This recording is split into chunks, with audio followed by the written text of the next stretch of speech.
Olá, bom dia, 8h03. Vou dar início aqui ao programa Justiça e Conservação desta segunda-feira, dia 25 de outubro de 2021. Temperatura neste momento em Curitiba, capital do Paraná, de 20 graus, temperaturas agradáveis, o sol aparecendo e temos previsão de tempo aberto até a próxima quarta-feira. As chuvas retornam na quinta-feira, quando a máxima não passa dos 19 graus. Temperatura, então, agradável neste momento aqui na capital paranaense. Estamos transmitindo ao vivo pela Rádio Cultura de Curitiba e estamos transmitindo ao vivo pelas redes sociais do Observatório de Justiça e Conservação para todo o Brasil. Vou dar as boas-vindas aí para o pessoal que está entrando, para a Salete, para a Cervejaria Porto de Cima, Eco Guaricana, o pessoal, os ouvintes e a equipe da Rádio Cultura de Curitiba. Uma ótima semana para todos nós, que essa semana seja muito boa, de muitas energias positivas e boas notícias também. Vinícius Seconello está com a gente aqui. Sejam todos muito bem-vindos, fiquem à vontade para participar da nossa transmissão. Hoje a gente vai falar sobre uma campanha do Instituto Escolhas, uma campanha que diz o seguinte: chega de financiar o desmatamento com dinheiro público. Vamos ver aí o vídeo da campanha. O Brasil não precisa mais desmatar para produzir comida. Podemos melhorar a produtividade e usar as áreas que já foram desmatadas. Se não precisamos desmatar para produzir, por que financiar o desmatamento com dinheiro público?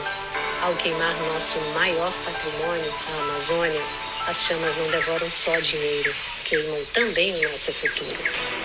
Chega de financiar o desmatamento com dinheiro público. Temos os seguintes dados aí, 123 bilhões de reais. Foi o que saiu dos cofres públicos em forma de subsídios, para financiar o desmatamento. E temos outros dados muito impressionantes. Olha a pegada hídrica aí, 64 litros de água. É a pegada hídrica, o que se usa de água em cada quilo de carne bovina no mesmo período. Tem mais dados bastante preocupantes dessa campanha. Olha o número, a quantidade de cabeças de gado que temos hoje no Brasil. 218,2 milhões de cabeças de gado. E a campanha aí diz o seguinte: se houvesse um país chamado Pecuária Brasil, seria o 20º maior emissor de gases de efeito estufa do mundo. E hoje nós vamos receber aqui para falar sobre a campanha e outros temas também Sérgio Leitão, ele que é diretor executivo do Instituto Escolhas. Sérgio também foi diretor de políticas públicas e diretor do Greenpeace, das campanhas do Greenpeace no Brasil. Foi fundador e diretor executivo do Instituto Socioambiental, o ISA, e viveu em Nova York por 2 anos, época em que foi voluntário da Rainforest Foundation dos Estados Unidos. Também foi assessor para temas sociais e ambientais do ministro da Justiça, José Gregori, durante o governo Fernando Henrique Cardoso. E advogado do Núcleo de Direitos Indígenas, assessor jurídico do projeto Estudo sobre Terras Indígenas, o PETI, do Departamento de Antropologia do Museu Nacional do Rio de Janeiro. Tem algumas campanhas em andamento aí do Instituto Escolhas, E a gente vai convidar aqui o Sérgio para participar da nossa transmissão ao vivo. E convido a todos aí que participem também da nossa conversa. Os comentários, sugestões, as perguntas que vocês enviam sempre enriquecem muito as nossas conversas, os nossos diálogos aqui. Vou enviar aqui o link para o Sérgio já se conectar com a gente. Guardem um pouquinho aí, pessoal. Deixa eu encontrá-lo aqui. E a gente já começa a nossa conversa. Enquanto isso, vão me contando aí da onde que vocês estão acompanhando a nossa transmissão e como está o clima aí, A gente teve aí chuva e frio nos últimos dias aqui no nosso Paranazão, Agora o tempo abriu. Sérgio, tá me acompanhando aí? Deixa eu ver aqui que eu não tô conseguindo te encontrar. Esperem aí, aguentem aí que eu já encontro. Tá online aqui, já te enviei o link e a gente começa a nossa transmissão. Sérgio Leitão aí tá igual eu, Teve que se adaptar às novas mídias, ao Instagram nesse período de pandemia. E nem sempre a gente consegue fazer de primeira aqui. Aguentem aí. Sérgio, eu tô com uma dificuldade aqui de te localizar. Me manda aí a solicitação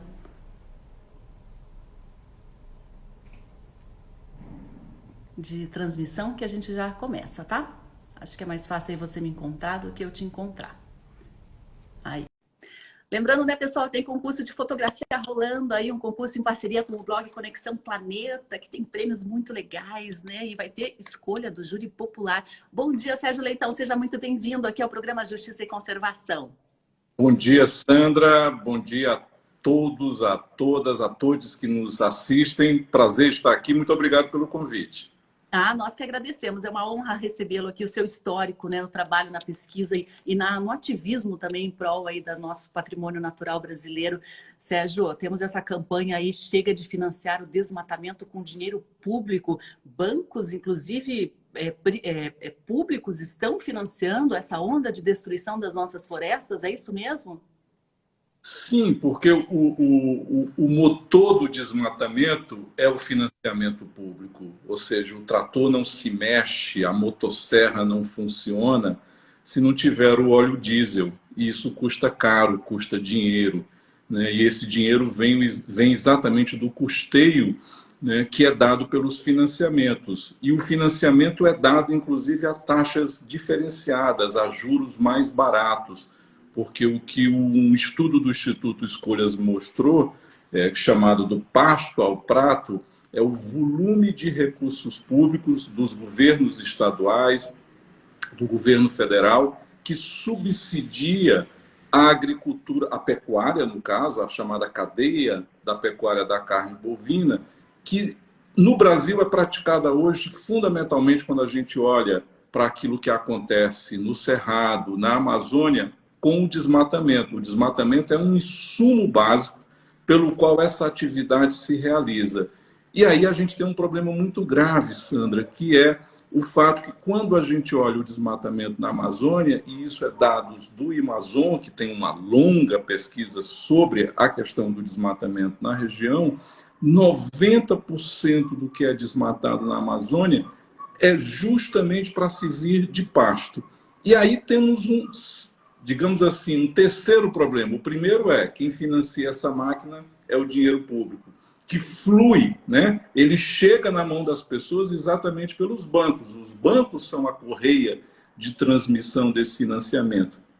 A segunda questão é que você está fazendo isso desmatando a região, né, que tem, do ponto de vista global, a maior importância em termos exatamente daquilo que é preciso fazer para o Brasil fazer a sua parte na questão das mudanças climáticas, que é deixar de ser um grande emissor de gases de efeito estufa.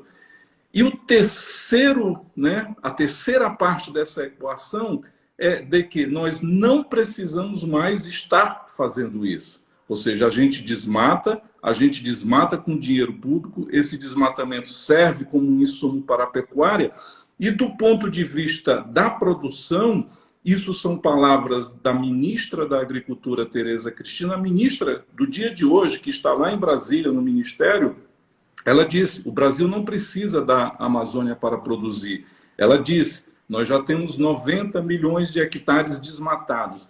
90 milhões de hectares é muita terra, é quase a soma da França e da Alemanha, que são os maiores países da Europa, é quase a soma do Texas e da Califórnia, que são os dois maiores estados americanos.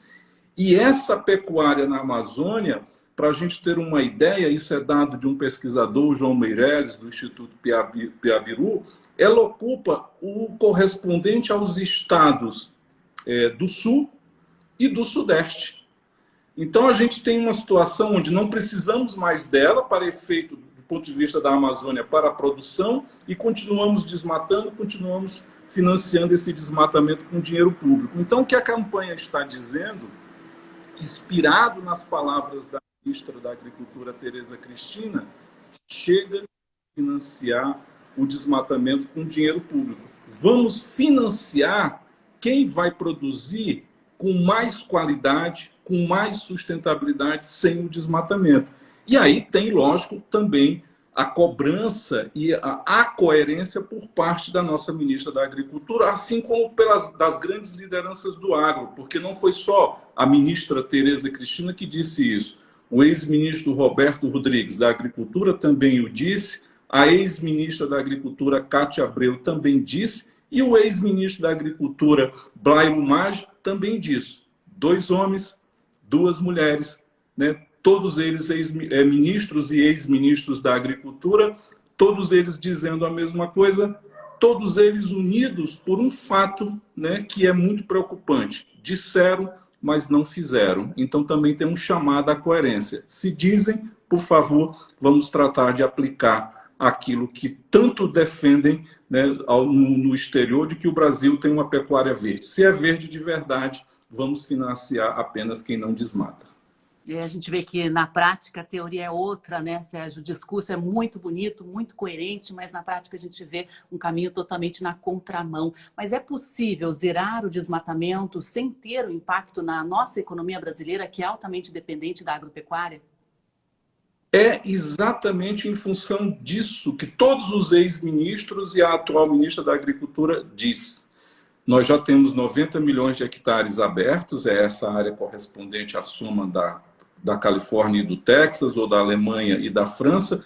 Portanto, o espaço, né, de acolhimento do crescimento da pecuária e das outras atividades agrícolas do país se dá exatamente nessas áreas que já foram desmatadas. E aí o Escolhas fez, há 4 anos atrás aproximadamente, um estudo que tinha uma pergunta muito provocativa, que era: qual o impacto de zerar o desmatamento no Brasil? E esse estudo mostrou que o impacto é absolutamente inexistente, porque ele é irrisório do ponto de vista de afetar o PIB do país, a nossa economia, e mais do que isso, que ele pode e já estava sendo amortizado, ou seja, acolchoado e atenuado, exatamente em função do pouquíssimo incremento de produtividade que essa pecuária recebe no Brasil. A pecuária brasileira, ela é muito extensiva, ela ocupa muita área. Eu falei aqui que ela ocupa uma área correspondente às 2 regiões do Brasil, Sul e Sudeste, ou seja, nós estamos falando de São Paulo, Paraná, Rio de Janeiro, Espírito Santo, Rio Grande do Sul, e ela ocupa muita área e tem uma baixa produtividade. Ela tem nichos de alta tecnologia, de alta performance, mas em sua grande maioria ela é muito ineficiente. Do ponto de vista econômico, porque esse estudo do Escolhas mostrou que essa pecuária recebe subsídios da ordem de 12 bilhões por ano, 12 bilhões é muito dinheiro, e arrecada apenas 15.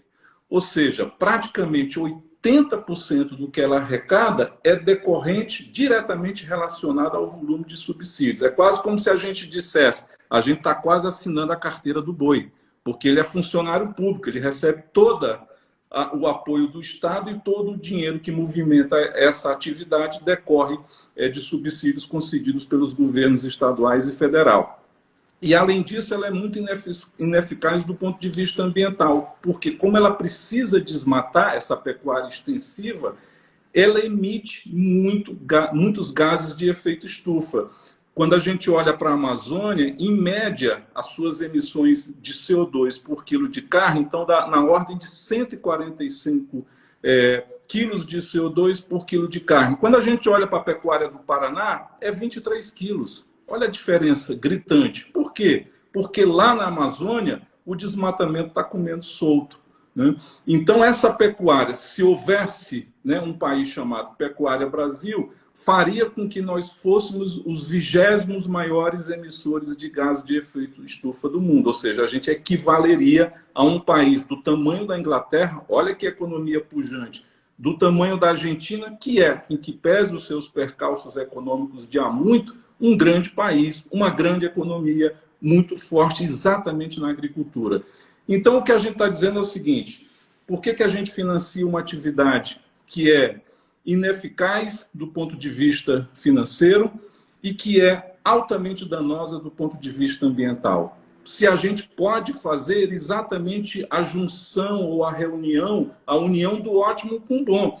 Vamos continuar exportando, vamos garantir, inclusive, carne na mesa do brasileiro, porque hoje nós temos um grave problema alimentar em função dessa inflação. É a fila dos ossos no Rio de Janeiro, é a população disputando comida no caminhão do lixo em Fortaleza. E o quilo da carne está muito caro, exatamente porque boa parte dela se destina à exportação e os preços internos sobem em função.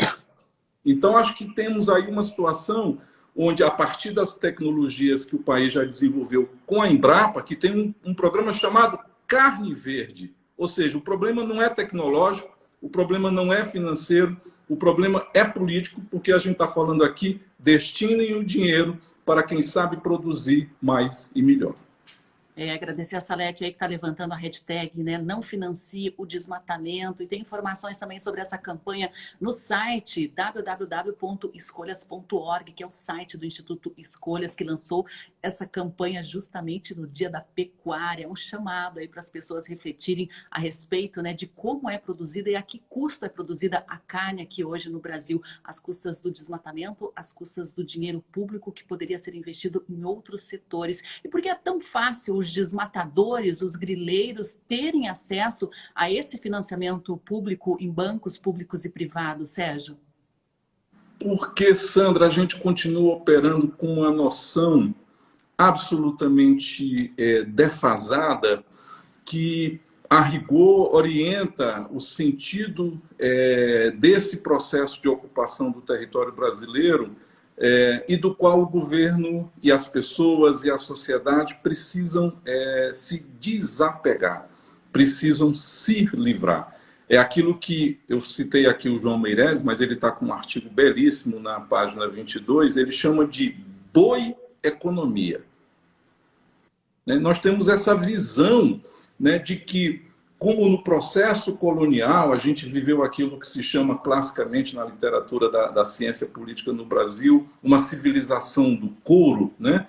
É o boi que abre as estradas, é o boi que faz a abertura dos territórios, é o boi que coloniza. Não é à toa que a gente teve um general, presidente do país, o general Médici, que era estancieiro no Rio Grande do Sul, dono de fazendas de criação de gado, que fez uma célebre profecia, que em grande parte, infelizmente, se realizou. Ele disse: nós vamos colonizar a Amazônia debaixo da pata do boi. Foi assim que a gente fez com todo o país. O boi é o abridor de terras, é aquilo que permite derrubar a mata e fazer a ocupação. Só que essa visão, né, nos anos 70 era uma, nos anos 50, no século XIX, no processo de colonização do país era uma. Insistir nessa visão em pleno século XXI, quando a gente tem as mudanças climáticas, né, dá vontade de ir olhando, né, do alto da cruz, como se fôssemos um Cristo, né, torturado, dizer o seguinte: Pai, não perdoai-vos, porque eles sabem muito bem o que fazem. Eles sabem que provoca mudança climática, eles sabem que eles estão dando um tiro no próprio pé, que é a diminuição da chuva. A região hoje já sofre com as mudanças climáticas. Não é só o seu Paraná, Sandra, a sua Curitiba, que está há 3 anos com racionamento de água, com a bacia do Rio Paraná secando, com Itaipu com o menor nível, né, de geração dos últimos anos, batendo o recorde histórico, por uma questão muito simples: diminuiu a quantidade de chuva que vem da região amazônica para o centro-oeste, que é o celeiro da nossa agricultura, para o sul e para o sudeste. Então, a Amazônia é fundamental para o Brasil e para o mundo. Então, quando se repete essa noção de que vamos colonizar a Amazônia debaixo da pata do boi e financiamos, porque o que nós fizemos na década de 70, a profecia do general Médici não deu certo apenas porque ele era um profeta, porque ele tinha a caneta, o poder na mão de fazer os financiamentos irrigarem, né, e lubrificarem essa máquina de destruição. Foi isso que foi feito. O problema é, nós continuamos a fazer a mesma coisa. 50 anos depois, né, de 1971, quando a Sudam começa... A Sudam era a Superintendência de Desenvolvimento da Amazônia. Quando a Sudam começa a financiar fortemente, com subsídios fiscais, com o dinheiro público, essa máquina de ocupação, de certo modo ela não foi modificada. Ela pode ter, talvez, ganhado outras dimensões, mas fundamentalmente é dinheiro público que continua financiando uma atividade que não precisa mais. E aí a gente diz, a gente financia a boa economia, como diz o João Meireles, mas não financiamos a bioeconomia da floresta em pé, que é aquilo que permite que a Amazônia possa ser uma grande produtora de produtos da floresta, fazendo exatamente aquilo que num estudo também muito precioso se mostrou. Os produtos da floresta, os produtos amazônicos, movimentam uma máquina de 170 bilhões de dólares no mundo por ano, e o Brasil participa com ínfimos 300 milhões de dólares. Ou seja, a gente não disputa este negócio maravilhoso que é o açaí, a castanha, a pimenta, que movimenta muito dinheiro. Ou seja, a gente tem sim como preservar aquilo que já foi feito do ponto de vista dessa ocupação nas terras que já foram desmatadas. Ninguém está propondo aqui tirar os 90 milhões de cabeças de gado que já existem na Amazônia. Estão lá, ok. Tá? Mas a gente está dizendo, vamos fazer um combinado? Para a máquina de destruição, recupera o que já desmatou, melhora a produtividade no que existe e deixa essa bioeconomia da floresta em pé disputar exatamente esse mercado do qual o Brasil, tendo os produtos, tem uma participação extremamente ridícula, para não dizer inexistente. E a gente vê aí um fato preocupante nesse acesso a crédito, a empréstimos, financiamentos a juros baixos para essas pessoas que desmatam, é que os bancos não verificam, né, se foram aplicadas multas contra aquela pessoa, se aquela pessoa tem histórico de crime ambiental, né? Mesmo essas pessoas com histórico até de grilagem, né, elas têm esse acesso facilitado a crédito para continuar a fazendo essas atividades que prejudicam não só o Brasil, mas prejudicam o planeta inteiro, né, Sérgio? Exatamente. E aí, nesse sentido, a gente vê uma incoerência, uma segunda grande incoerência. Nós falamos aqui da incoerência, né, dos ex-ministros e ex-ministras da Agricultura, da atual ministra da Agricultura, e a gente vê também uma incoerência do nosso presidente do Banco Central, Roberto Campos Neto, que esteve no Fórum Econômico Mundial de Davos em 2020, e ele foi para lá, como todo presidente de Banco Central do Brasil, como todo ministro da Economia, entendendo que ele ia falar das maravilhas do nosso ajuste fiscal, de como temos feito a diferença, né, para que o país entre no mercado das grandes oportunidades. E ele chegou lá com um assunto e só queriam que ele falasse de outro. E a Amazônia? E o meio ambiente? O que é que vocês vão fazer? E ele voltou de lá dizendo o seguinte, vou me preocupar, né? Abriu uma agenda BC Sustentabilidade com hashtag toda modernosa, né? Abriu consultas públicas para fazer exatamente as normas que ditam as regras do financiamento rural. Quando veio a consulta pública dessas normas, nós que estávamos empolgados, finalmente as autoridades econômicas do país entenderam, finalmente o nosso presidente do Banco Central entendeu o papel dos bancos centrais, como já é uma preocupação nos Estados Unidos, na Europa. A França é fortemente marcada por regras, né, de financiamento que exigem um critério de sustentabilidade. Foi uma decepção, Sandra, porque a norma não dizia nada de novo. A norma permitia, se você tivesse uma multa por desmatamento 2 ou 1.000, que você continuasse a receber. Porque só seria critério de exclusão se você tivesse a sua área embargada pelo governo federal. Pelo governo federal. Os estados nem existiam para efeito de trazer qualquer restrição. E o que é que o governo federal não tem feito ultimamente? Porque isso é público, notório, né? Está nas declarações do ex-ministro do Meio Ambiente que saiu, Ricardo Salles, está na prática do atual que ficou, né, que é o Joaquim Leite, que só é diferente do Salles pelo que não fala, mas é igual pelo que faz. A diferença é só a estridência. Um falava muito e o outro age quieto. Então, como não embarga, não vai ter ninguém tendo o seu crédito negado, porque área embargada não teremos. Trabalho infantil? Pode, pela norma do Banco Central. Não é critério de exclusão do financiamento. Trabalho escravo, só se a pessoa for condenada em última decisão administrativa, ou seja, quando chega na mão do ministro, que é uma decisão absolutamente política. Não importa se você tem 1, 2, 3 ou 1.000 autuações por trabalho escravo. Como não foi julgado em última instância, nem preventivamente esse crédito é objeto de uma diligência para ser suspensa. E aí é um controle absolutamente falho, com regras frouxas, e o que é pior, aquilo que a gente chama de um controle cartorial, que está olhando o papel na época da informática. O que são os bancos hoje? Uma operação de serviços altamente tecnologizada. Os diretores, os grandes CEOs de bancos hoje no Brasil são os caras que ocupavam as áreas de informática e foram colocados na chefia dos bancos exatamente porque a disputa se faz hoje pela oferta do serviço, que é basicamente um serviço de informática. Isso aconteceu agora com o Itaú, né? O seu novo CEO era o diretor da área de informática, aconteceu com a XP, é o diretor da área de informática. E aí, né, como é que a gente imagina que na época da tecnologia os bancos querem papel e não uma tela de computador conectada com o Instituto Nacional de Pesquisas Espaciais, mostrando em tempo real aonde a cena do crime está acontecendo.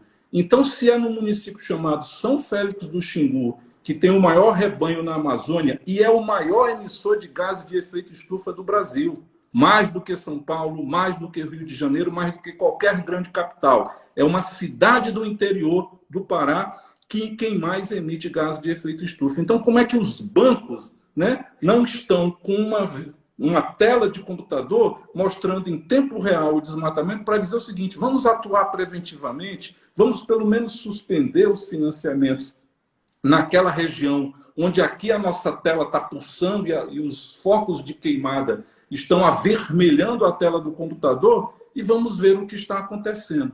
Não. Os bancos olham pelo retrovisor. O que está acontecendo na prática? Esses bancos, o Banco Central, não vão fazer a diferença. Eu não sei se eles vão, né, os bancos vão para a Conferência do Clima, não sei se o presidente do Banco Central, como disse que iria, verdadeiramente irá, mas ir para Glasgow com essa resolução que permite que o desmatamento continue, não vai gastar, não vai fazer valer a pena o que ele vai emitir de gás de efeito estufa na viagem até lá. Fica aqui no Brasil mesmo, não precisa ir lá, porque simplesmente, na hora de fazer a diferença, não fizeram nada. Nossa, e como o Sérgio Leitão diz, é incontestável, né? A gente tem aí os satélites do INPE, a gente tem os estudos do MapBiomas, a gente tem o Amazon, todos, né, conseguem identificar com muita facilidade, com muita clareza e precisão áreas onde há esse desmatamento irregular, justamente para abertura de pasto, né? Então é impossível que os bancos digam que não têm um acesso facilitado a esse tipo de informação na hora de conceder financiamentos. Para quem está chegando agora, e a gente está falando da campanha, a nova campanha do Instituto Escolhas, né? Chega de financiar o desmatamento com dinheiro público. Ó, a Débora Albuquerque aqui, bem-vinda, Débora. Banco do Brasil só financia o agronegócio, é um absurdo total. E pegando o gancho aí da COP26, a Conferência das Nações Unidas pelas Mudanças Climáticas, que vai começar agora no dia 31, né, Sérgio Leitão? O Ministério da Agricultura, o Brasil, vai apresentar o ABC do Clima, né? Uma estratégia aí lançada com uma certa euforia para mitigar as emissões de gases, né? Será que o Brasil vai passar vergonha, vai ser ouvido? Qual é a sua avaliação técnica aí a respeito do ABC do Clima? Ele é absolutamente irrisório, absolutamente insuficiente e não passa daquela peça de propaganda, né, na linha do que os ex-ministros e ex-ministras e a atual ministra sempre dizem, né, de que a gente tem muita terra e não precisamos da Amazônia. Porque se o ABC do clima fosse para valer, que é esse plano que já existe, ABC quer dizer agricultura de baixo carbono. Quando a gente olha o ABC na prática, e a questão está no volume do que a gente financia, porque prioridade é aquilo que a gente mostra que está conseguindo atrair 90%, 95% dos recursos, 99% até chegar a 100%. Quando a gente olha o ABC, ele é 5 bilhões ou menos disso num universo de financiamento que passa de 200 bilhões. Aí você poderia dizer, não, mas não dá para fazer a virada da chave de uma vez só. Concordamos, mas me mostra quais são as metas progressivas e contínuas que até 2030 vão dizer que isto que hoje é absolutamente irrisório no conjunto dos recursos de financiamento para a agricultura no Brasil se tornarão a prioridade. Ou seja, o que a gente precisa fazer é inverter. Que o nome do Plano Safra, que é o nome, né, do plano pelo qual o governo destina os recursos para a agricultura, se chame em 2030 Plano ABC. Senão ele é uma mera peça de propaganda, que não corresponde à realidade dos fatos aqui existentes. Os fatos, na prática, são a agricultura que desmata continua recebendo a maior parte dos recursos, e o Banco Central, quando fez as normas, que se chama exatamente essa resolução do dia 15 de setembro, normas de impedimento para a concessão de crédito. Ela não impede nada, ela deixa o jogo correr livre na Amazônia. E quando o jogo corre livre na Amazônia, quem faz gol são os bandidos, quem faz gol são os desmatadores, quem faz gol, né, são aqueles que se acumpliciam com o crime. E quem perde é a floresta, quem perde é o Brasil, quem perde é o mundo. Então, não adianta ir para fora se você desmontou a estrutura de fiscalização como fez o governo atual. Não adianta ir para Glasgow com um nome bonito na mala, se na prática todo mundo sabe que o governo aqui continua bancando o desmatamento. Não adianta ir para a Escócia e para a Conferência do Clima, se o compromisso do governo é passar a boiada, né, no Congresso Nacional, derrubando toda a legislação que a gente levou 30 anos para construir, desde 1988, quando o país se redemocratiza e faz uma nova Constituição. Então, digamos assim, vexatório e triste para a gente, como brasileiro, ver que o nosso governo acha que as pessoas lá fora são tolas, né, são pouco conhecedoras do que se passa no país, exatamente porque elas não têm vergonha de passarem a vergonha, né, de mostrar uma coisa que se sabe muito bem que aqui não corresponde nem um pouquinho à realidade dos fatos. O país já está desconsiderado como líder, né, em conferências internacionais. É muito triste isso, né? Corre o risco, sim, de ficar falando sozinho na COP26. Carolina Cheida, né? Que entrevista incrível, perfeita, resume tudo o que nos desespera. Nós temos a participação aqui, Sérgio Leitão, do Gen Guimarães, que é diretor aqui do Observatório de Justiça e Conservação. Ele está dando parabéns pelo seu trabalho. Sérgio, obrigado pela participação. A impressão que dá é que os bancos não querem realmente se contrapor aos pecuaristas extensivos. Confere? Confere, porque tem nesse caso, e foi extremamente decepcionante, porque havia, né, as declarações do presidente do Banco Central, assim como os 3 maiores bancos privados do Brasil, fizeram uma carta. Eles assinaram uma carta, eles escreveram. Carta é uma coisa séria, né, se comprometendo com a questão da Amazônia. Tem escrito artigos, o ex-presidente de um desses maiores bancos, ontem mesmo fez um artigo na Folha de São Paulo falando da sua preocupação, mas na hora que chega, né, no recanto de cada um, naquilo que cada um pode fazer a diferença, não fazem. Então o Banco Central no Brasil tem autonomia, isso acabou de ser votado pelo Congresso, o Supremo acabou de confirmar.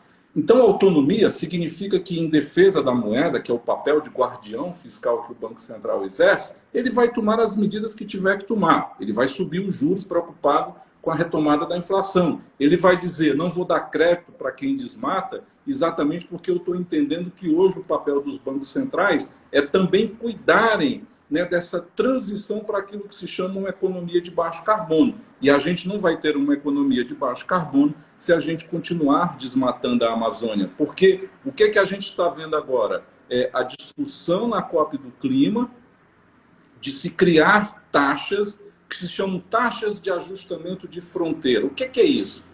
O quilo de carne que sai do Brasil leva esses 145 quilos, né, de CO2 por quilo de carne produzida, ele vai custar mais caro.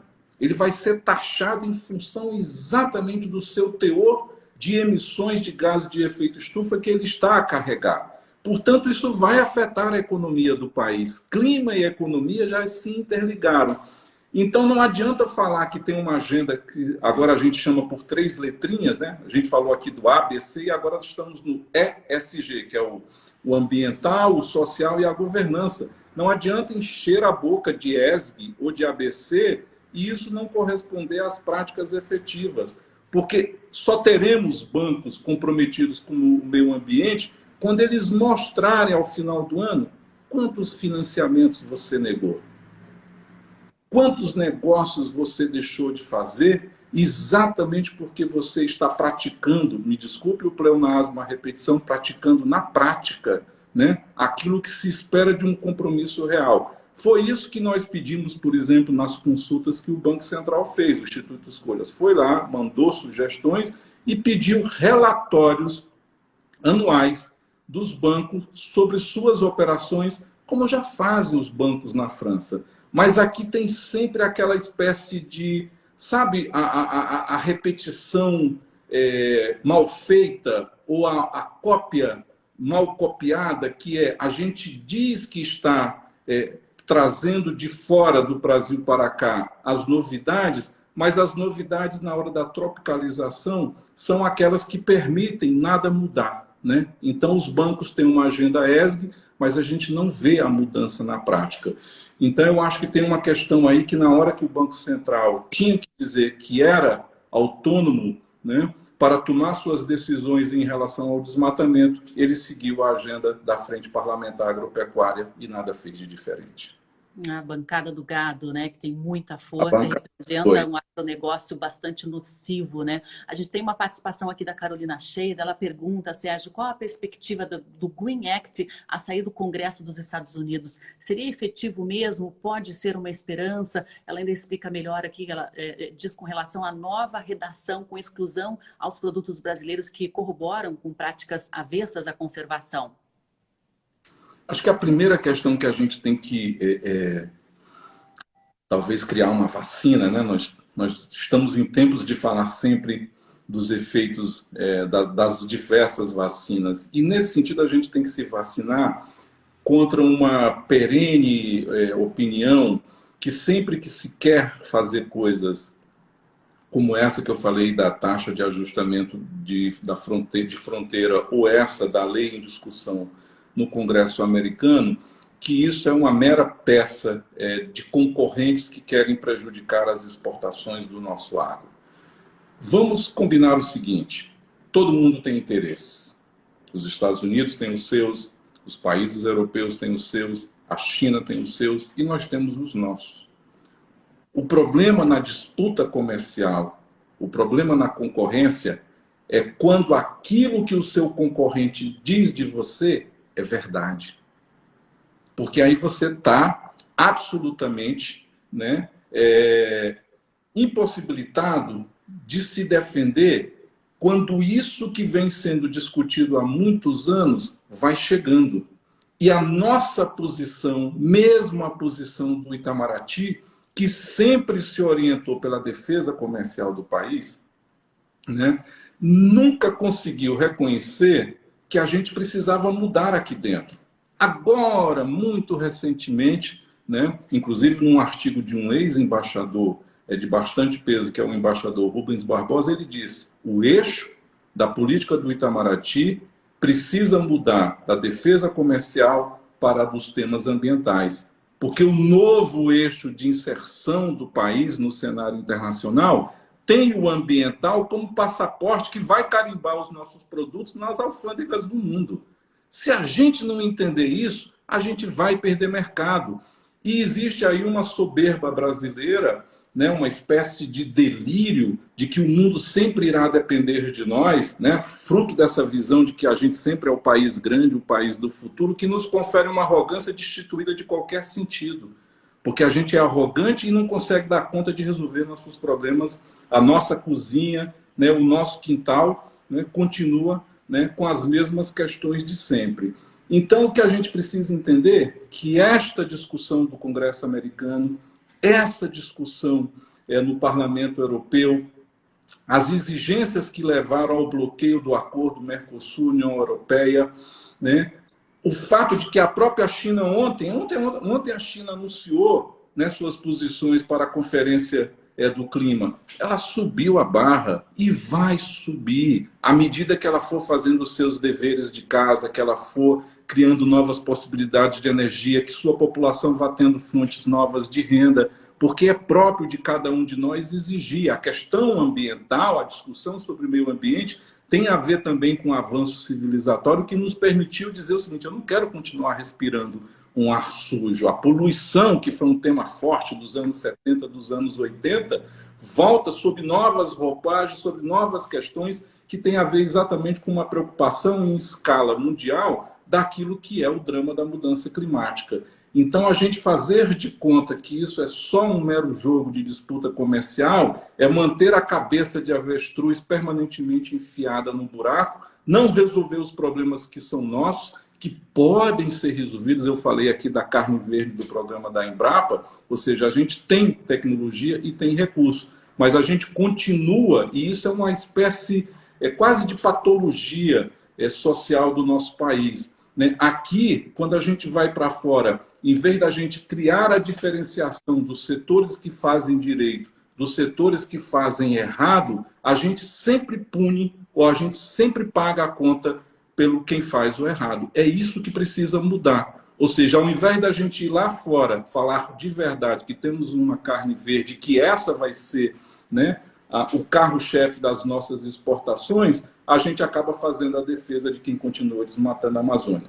Se a gente não entender que essa postura vai inviabilizar o país economicamente, exatamente no seu setor que comanda as exportações, nós vamos pagar um alto preço, já estamos pagando. Tem embargo de carne brasileira, tem cobrança dos europeus, tem cobranças dos americanos, e a nossa soberba de achar que a gente é o celeiro do mundo não nos permite ver que isso tem prazo e limite para acabar. E enquanto isso a gente vai destruindo o nosso maior potencial econômico, que são as nossas florestas, esse mercado de carbono internacional, tem um potencial de geração de emprego e renda fantásticos aqui para o Brasil, Sérgio? A gente está acabando com isso ainda dentro daquele modelo, de colonial, de um país colonial que fornece mercadorias, produtos primários para os outros países. Exato, porque nessa questão, por exemplo, do mercado de carbono, a gente tem que entender que isso é uma janela. Ela não é uma coisa que vai perdurar eternamente, porque uma das questões ligadas a isso é o fato de que parte desse mercado tem a ver com a discussão de quem poderia partilhar um pedaço das obrigações de redução que cada um deveria fazer. E como esse esforço não seria possível fazer em determinadas economias todo de uma vez só, a maneira dessas reduções acontecerem era exatamente pelo jogo de compensação. Eu pagaria ou compraria os créditos de quem pudesse fazer a economia de emissões que a minha economia aqui ainda não permitiria.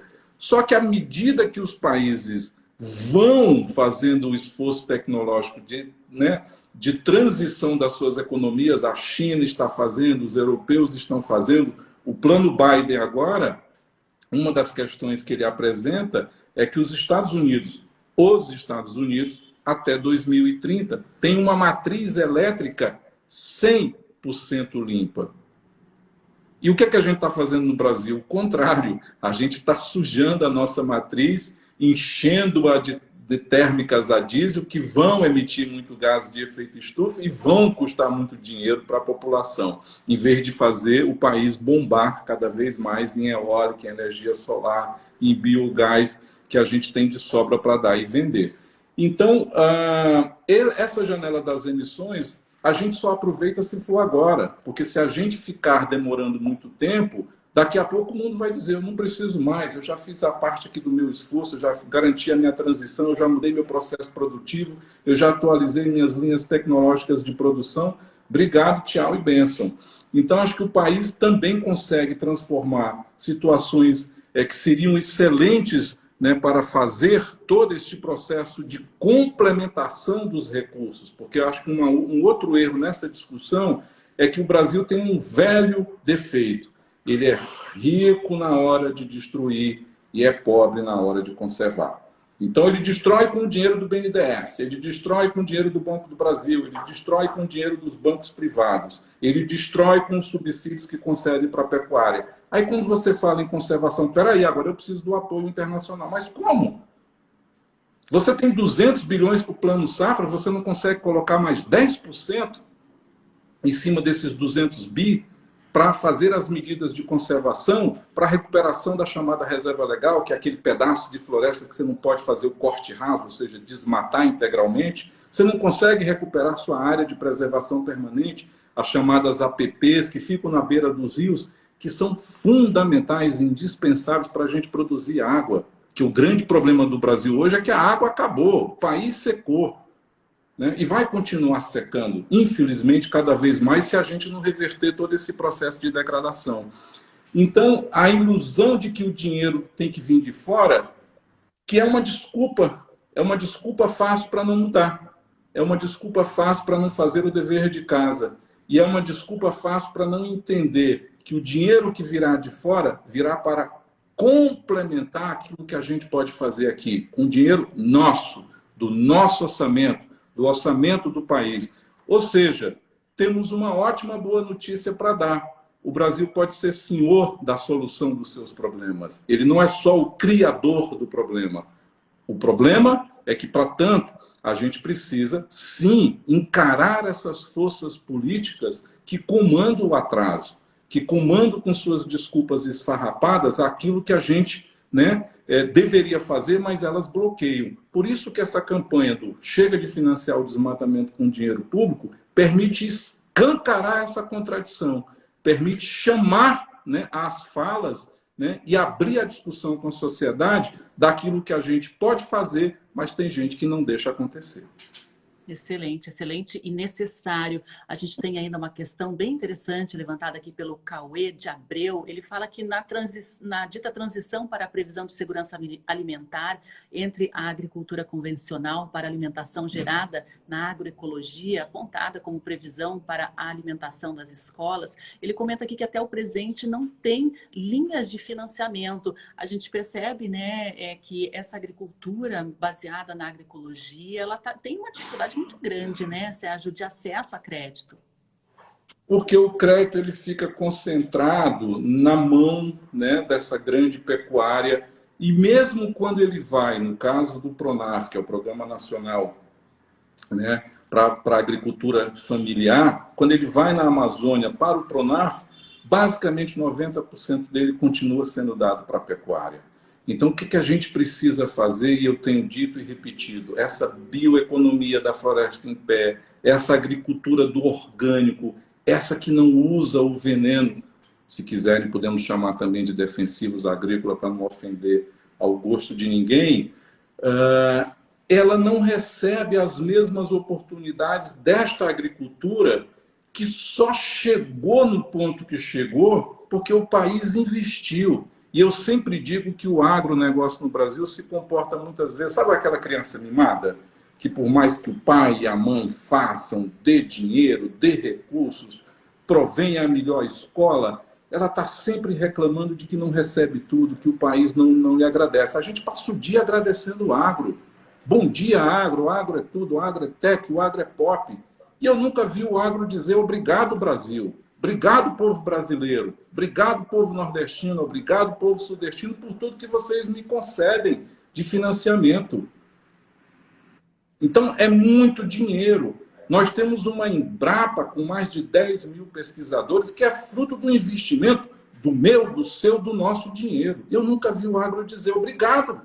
É sempre uma cobrança eterna de que o país, né, não lhe oferece tudo. O Brasil oferece tudo.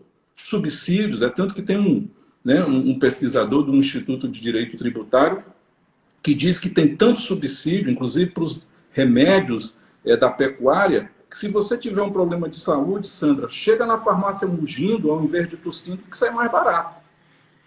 Tá? Tenho certeza disso. Muito apoio dentro daquilo que é o esforço fiscal desse país, porque aí o agro vem e compara. Mas veja bem, a Europa também concede subsídios, os Estados Unidos também, é claro que concedem.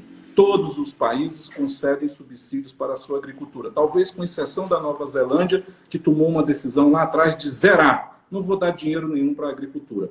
Mas a gente aqui, olhando para a nossa realidade, a gente concede muito. E o que a gente está cobrando? Está cobrando desempenho, está cobrando avaliação, está cobrando práticas sustentáveis, está cobrando compromissos com os direitos humanos, está cobrando um compromisso da bancada do agro no Congresso de que não seja destruidora da legislação ambiental.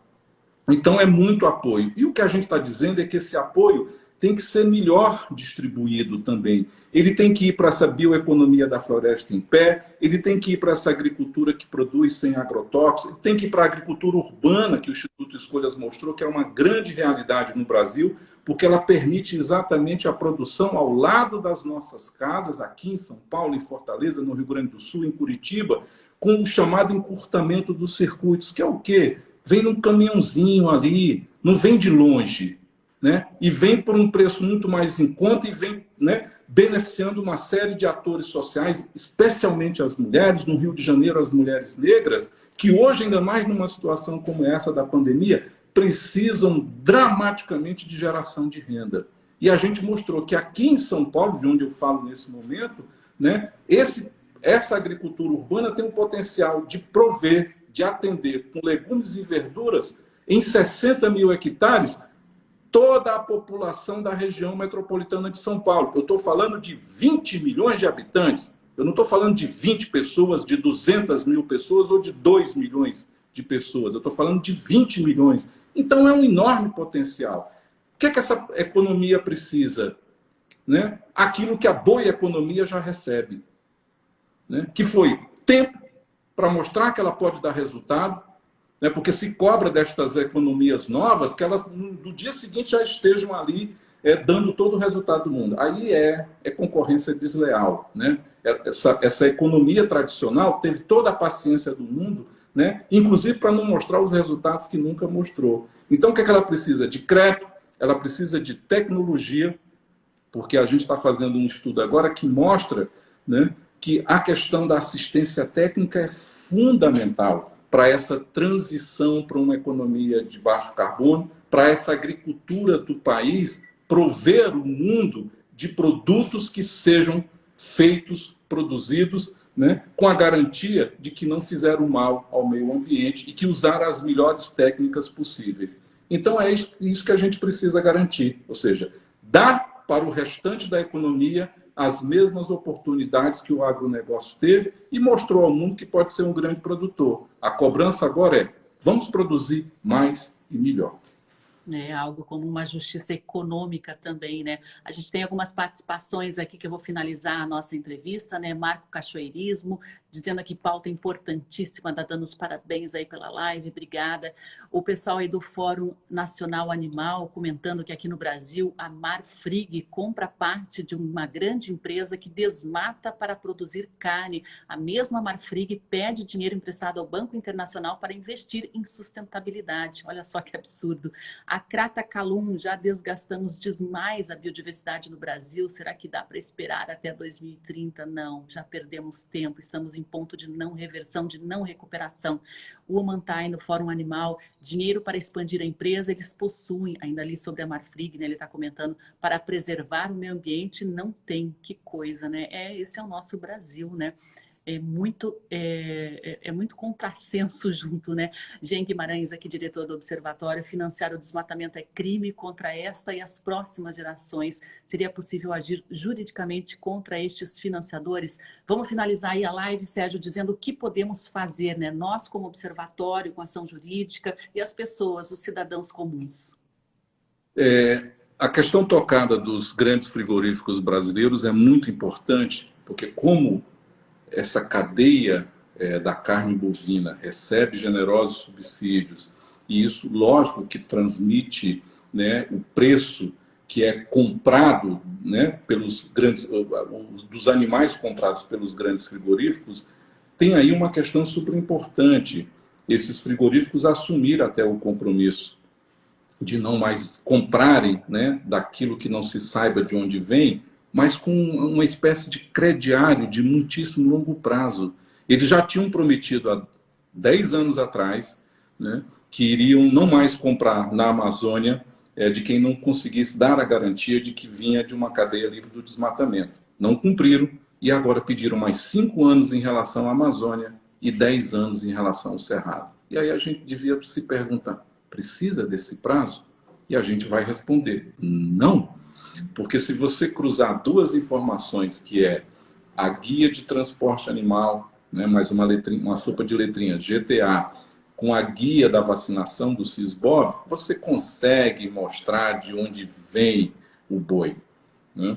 Então não é possível que esses grandes frigoríficos que se internacionalizaram, que viraram grandes players no mundo, né, da proteína animal, que é um sofisma para dizer carne, né? Você não quer falar carne, né? Você fala proteína animal, precisem de tanto tempo para adequarem suas cadeias. E aí tem uma questão fundamental que a gente pode cobrar, e tem que cobrar, porque nós estamos falando de acesso a dinheiro público, nós estamos falando de um compromisso agora pedido a um banco internacional, como foi dito aqui na pergunta, que afinal entra como garantia do governo brasileiro.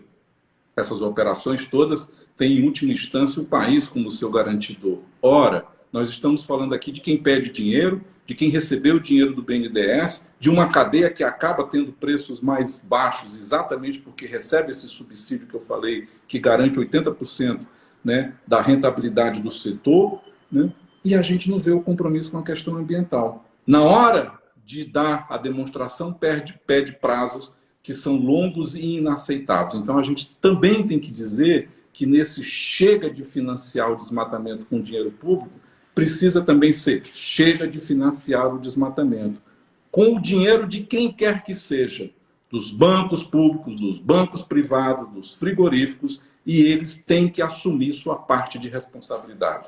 É inaceitável que precisem de tanto tempo para cumprir aquilo que já não cumpriram no passado. Então, acho que talvez, me permitindo aqui encerrar e agradecendo o convite, a generosidade desse espaço, é dizer, o Brasil pode fazer a diferença, mas para fazer a diferença, o debate sobre os recursos, o debate sobre o dinheiro é fundamental. A gente não vai mudar a realidade deste país, né, dos seus graves problemas sociais, dos seus graves problemas ambientais, se a gente não destinar o recurso público, o recurso da sociedade, o nosso dinheiro, para aquilo que constrói coisas belas e não para aquilo que destrói coisas belas. Esse é o nosso desafio, parar de financiar quem desmata. Exatamente, né? Vamos ver também nós como sociedade, como podemos nos mobilizar nesse momento também, né? Até como consumidores, nós temos alguma influência nesse momento de escolha, né? O que colocamos no nosso prato. Obrigada, Sérgio Leitão. Foi uma honra aqui entrevistá-lo. Parabéns pelo trabalho. Conte aqui com o Observatório de Justiça e Conservação para dar escala às campanhas, para assessoria jurídica, para o que vocês precisarem. Estamos às ordens aqui. A causa de vocês é a nossa causa também. Obrigado, parabéns pelo trabalho, parabéns ao Observatório. Conte com escolha sempre. Muito obrigada, pessoal. E amanhã cedo a gente volta às 8 horas da manhã ao vivo. A gente vai estar com a secretária municipal de Meio Ambiente aqui de Curitiba, falando sobre os planos, né, para a cidade que era considerada evoluída, né, uma cidade inovadora. Vamos ver aí as novas propostas que a secretária apresenta para Curitiba. Até amanhã ao vivo às 8 horas da manhã. Tchau, tchau a todos.